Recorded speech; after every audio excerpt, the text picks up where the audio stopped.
Imagine this. One morning, just before sunrise, the ocean goes quiet. No splashes, no ripples, no movement.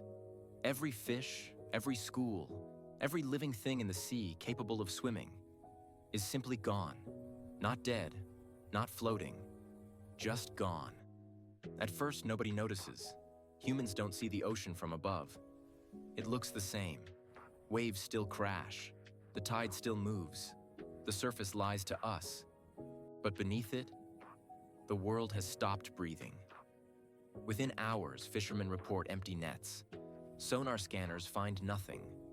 Reefs fall silent. The ocean becomes a cathedral of stillness, the kind that makes your skin crawl. And then the real consequences begin.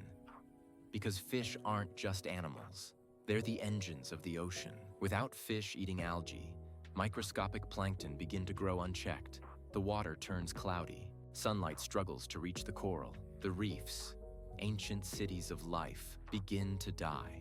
Within weeks, the oceans turn green-gray, heavy, and toxic. Beaches start to stink. Not because of fish, but because everything else is suffocating without them. And you might think, well, at least we still have oxygen. Except we don't. Because half of the oxygen you're breathing right now, half, doesn't come from trees. It comes from tiny ocean plants kept alive by nutrients recycled by fish. Without fish to feed them, they collapse. The air becomes thinner. Breathing becomes just slightly harder. Only a few % difference. But we feel it. Headaches, fatigue, shortness of breath in cities. Hospitals start to fill. And nobody understands why. The planet is running out of breath. Meanwhile, the food chain collapses. Sharks, whales, penguins, seabirds, gone. Then coastal animals. Then predators that depend on them. Humans panic. Fishing industries vanish overnight. Billions lose their main source of protein.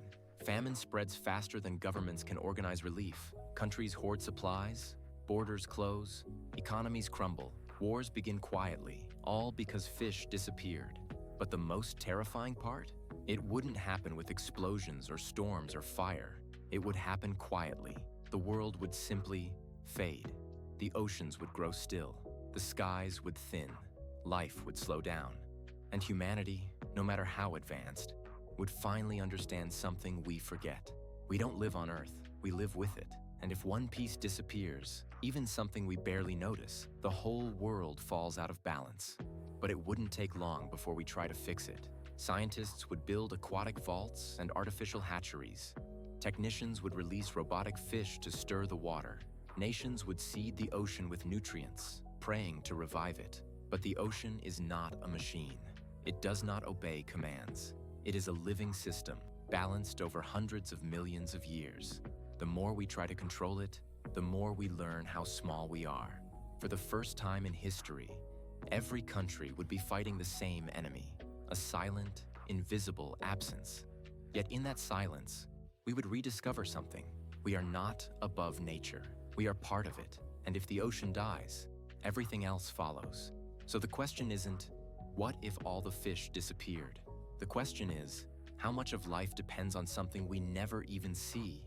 Because sometimes, the most important things are the ones we never notice until they are gone.